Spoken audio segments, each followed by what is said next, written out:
So nakita niyo po kanina, no, sa ating presentation, napaka-clear po, no, na napaganda yung produkto natin. This is sodium ascorbate, Cefadin SA, the non-acidic, natural, and alkaline base po, vitamin C. Okay?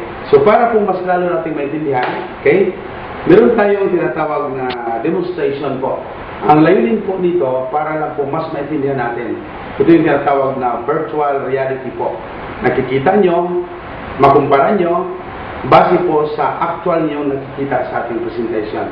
Now, imagine lang po natin na itong baso, ito yung katawan natin, no? At according to science, no? According to some studies, 75% sa ating katawan ay fluid or tubig. This is the scenario po. Tingnan natin. Pag ito yung katawan natin, at ganito din po tayo kalinis nung tayo ay mga bata pa po. Tama, napansin nyo mga infant? Pag kumakain, mamaya-maya, pumupupo kagad, no? Ilang bisis ba tayo nagpapalit ng diaper sa isang araw? Kasi ganun po ang sistema. Napakalinis, napaka-normal ang sirkulasyon ng dugo, napakalinis ang kanyang system. Ganito po. Pero habang lumalaki yung bata na yan, ang mga pinakain ng nanay, yung pinadidi ng nanay, hindi po natin masasabi na talagang healthy po yun. Lalo na pag careless yung mga magulang, no? Mga nanay ngayon, kahit ano na lang kinakain, kahit during pregnancy, very careless po. Sa kailang pangangatawan, kapektado po yung bata. Now, meron tayo dito tinatawag na substance, we call this betadine. Alam naman po natin yung betadine extraneous only po, no? Hindi ito pwedeng inumin. Okay? Toxic substance po ito. Meron siyang some substance na lason po para patayin na yung bakterya sa sugat. Panglinis lang po ito. Ito na po gamitin lang natin para lang po mas maintindihan yung ating presentation. Sinabi po kasi natin, ang itong vitamin C natin ay detoxifier po. So, gagamitin ng sample ng toxin, no? For example po, ganito tayo kalis natin mga bata pa. Kung tayo ay nagkaedad na po, mahilig natin sa mga ready-made foods, you know?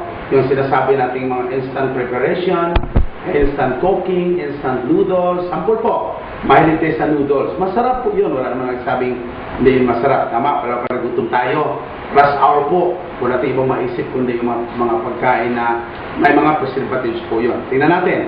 Pag ikaw ay mahilig sa pagkain na may mga chemicals, preservatives, ito pong mangyayari. Wala tayong protection sa katawan, ito po nangyari sa atin, no? Nagkaroon tayo ng mga tinatawag nating mansa sa ating katawan, mga toxic substances, mga free radicals, no? Noodles, tocino, embutido, preservatives, coloring, mga chemicals po, no? Kahit ano na lang po pumapasok sa katawan natin. Ito pa, ito mga radiation, no? Radiation po sa cellphone, radiation sa TV, ito pa. Kung na-stress po tayo, lalo sa mga nanay, di po ba? Mga nanay, na-stress pa kayo. Minsan-minsan po. Lalo na pag bombarded tayo sa mga problema. Lalo na pag maraming sumisingil sa atin. Pag tayo na-stress po, toxic po ang kapalit noon. Bombarded yung katawan natin sa daming mga free radicals, daming mga pollution, daming chemicals po umasok. Lalo na yung hangin, understand? Fumes, chemicals, yung mga usok po sa ating paligid. Okay? Ganito po nangyari sa katawan natin.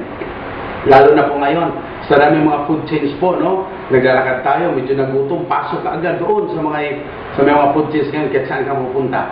Pagpasok mo doon, napakasarap ng pagkain. Bakit po? Usually po, meron yung mga preservatives. Meron siya mga food coloring po. Yung mga dilata, may mga preservatives, mga anti-rust po sa mga lata na yan. Usually po, yung mga gulay natin, galing po yan sa taniman, sa ibang lugar. Hindi po yan nahaharvest pag hindi po in-sprayhan. Di ba kayo nagtataka po, pati yung hindi tiyempo na magbunga ang mangga, pinabunga. Inakyat po yan at in-sprayhan po yun. Ito nangyari sa katawan natin, punong-puno po ng klase-klase mga substances which are very hazardous po. Na may idea ba kayo paano malinisan yan? Usually po wala tayong idea. Alam lang po natin, pumapasok sa katawan yan, pag punong-puno na tayo, dyan na talagang isang manghina. At di na po kinaya na nating immune system, di na po kinaya nating antibodies po, dyan na tayo nag-umpisa nagkakasakit. Okay? So, napakaswerte po nating lahat nandito ito ngayon. Alam niyo po, itong produkto natin napakaganda. Pinag-usapan na ito sa buong bansa. The non-acidic vitamin C. Cefadin SA, no? Amazing po ito. Tingnan yung mabuti. Now, good news po, no? Kahit busy-busy kayo ngayong araw na to, o ngayong hapon na to, kayo ay dumalo dito sa ating presentation po. Wellness seminar, no? Kita niyo po, ganito tayo. Ang good news po, na-introduce po yung ating vitamin C. Ito yun, no? The non-acidic vitamin C, Cifadin is A. Na-introduce po sa atin, tingnan natin mabuti. Tatanggalin ko po ito sa kanyang blister at nakita po natin yung kanyang capsule po niya. Caramel, no? Caramel, the first in Asia, no? Ibig sabihin po, napaka high quality. Hindi lang po yung vitamin C, kundi yung ating capsule po, no? Caramel. Soluble po, ang daling matunaw nito. Pag inom natin, kunting circulation lang po, tunaw na siya at ma-absorb siya sa buong parte ng katawan. Ngayon po, ito, no, bubuksan lang po natin to para makita nyo yung kanyang laman. This is crystallized powder. Kung quality po ang pag-usapan, napakaganda pong quality ng ating produkto. Kunwari, uminom ka. Kaya nakita nyo po, pagpasok sa katawan natin, madali po siyang matunaw, no? Ito po, sa demonstration ko lang po, tinatanggal. Ang totoo po, pwede itong isama. Sa pag-take nyo po sa ating produkto, kasama po itong ating capsule na inumin natin. Okay? So ngayon po, i-mix po natin to para makita nyo po ano kaganda yung kanyang solubility.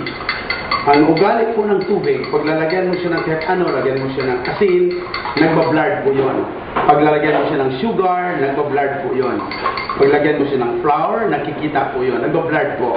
Kasi ang tubig, very honest substance po ito. No? Kita niyo po, now, habang minimix po natin to, napakaganda, no? Natutunaw siya. Okay, nakita niyo po, 100%, wala kang makikita, kahit i-close up po to, makita niyo, na napaka-clear po, transparent po ito, no? Now, pag inom niyo po, lumalabas na ikaw ay protektado na, no? Ito nangyari. Tapos ka uminom sa ating produkto na vitamin C, Cifadin is A, the non-acidic vitamin C po, at nag-enjoy ka pa rin sa mga pagkain alam na po natin, may mga preservatives, katulad ng mga noodles, tosino, embutido, preservatives, coloring, chemicals, mapasok po. Pero, nakapagtataka po. Bakit? Kahit maraming pumasok ng mga chemicals sa katawan, lumalaban siya. Nandun na si tosino, embutido, na-stress ka, napaganda po. Tuloy-tuloy po, huwag kayong mag-worry. No, libre pong pumapalakpak dito. So, kita niyo po, napakaganda yung ating produkto po. So, kayang-kaya po niyang i-cleanse, no, ang ating sistema. Yun lang po, maramdaman nyo siguro, pagka ay nag-urine, huwag kayong magtataka, napaka-panghi po, medyo mabaho. Pati po natin, nako, iba-iba ang kulay. Bakit po? Yan po ang sign nga, nag-work yung produkto natin. Super detoxifier po ito. Halimbawa po, na-stress si ma'am. Kahit na-stress po siya, kayang-kaya po niyang i-cleanse yung katawan natin. Kahit po, dumalo ka sa mga party, mga eat all you can, ang dami ngayon, di ba? Pagpasok niyo po sa mga kainan, napakasarap ng pagkain. Ngunit, napakaraming chemicals po noon. Pero, dahil uminom ka ng ating produkto, lumalaban po ang ating buong sistema. Nakita niyo po? Hindi po ba nakamangha po yan? Pwede mo palagpakan natin ito? Grabe, di ba? So, matindi po ang ating produkto. Super detoxifier po ito. Now, take a look. Sabi naman po ng iba, na kahit pa po hindi ka na raw mag-vitamin C, basta uminom ka lang ng maraming tubig.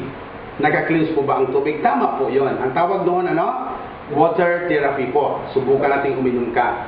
Uminom ka ng isang baso. Uminom ka pa ng isang galon. Dinamihan mo na pag-inom. Ang tanong, kaya ba niyang i-cleanse? Lalo siyang kumakalat. Tama po? So, hindi po pwedeng asahan lang sa tubig. Kundi, kailangan pa rin po natin ang ating vitamin C na Cifadin is A. Tingnan niyo po, di po ba gamit na ito? Ito yung nilagyan natin kanina. Kahit ito ay gamit na po, kayang-kaya pa rin po yung i-clean ito. Kita niyo po, napakagandang produkto because super detoxifier. Tingnan mabuti po. Kahit gamit na, kaya kanyang linisan po ito. Kita niyo yan? Napakaganda ng ating produkto. So nakita niyo po, ganito nangyari. So, protektado na tayo. At although na-cleanse na tayo, nalinisan na po yung katawan natin, ngunit kumain ka pa rin ng mga produkto or pagkain na alam natin po may mga preservatives, may food coloring, may chemicals, pero good news po, protektado tayo. Okay? Tuloy-tuloy ang proteksyon sa katawan natin. Kahit ito po, tuloy-tuloy ang proteksyon natin. You say, thank you very much, sa mga malapak nyo.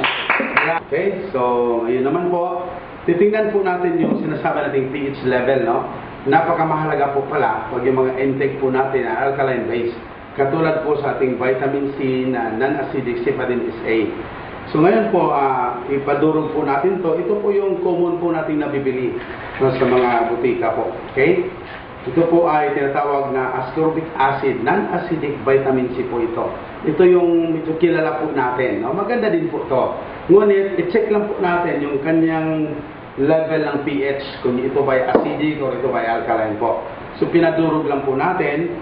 At ito po, lalagyan natin ito ng tubig, no? Para makita natin kung ano ba talaga itong mga produktong common nating nabibili. Okay? So, habang dinudurog po yon, ilagay po natin siya doon sa baso, no?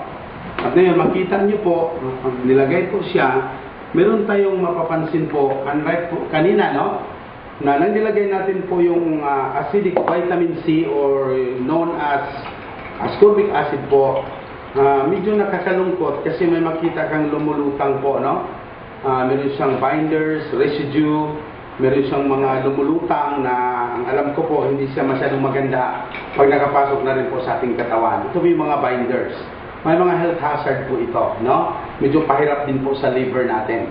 Na ngayon po, comparison na mga ginagawa natin para meron kayong pagkumparahan, no? Ito, tingnan po natin itong ating produkto. Sasabi ko kanina, ito yung ating product, ito yung ating vitamin C. Yung capsule po nito ay Vegicap Plus, no? Ibig sabihin po, high grade, super quality ang ating vegetable capsule. First in Asia po ito. Okay? So, tatanggalin ko ulit sa kanyang nilalagyan at makita niyo po yung crystallized powder. Napakagandang quality po, no? Tinatanggal ko lang para makita natin yung kanyang laman, no? Ngayon po, as I mix this, no? Napakaganda kasi po, konting mix mo lang or pag inom po natin,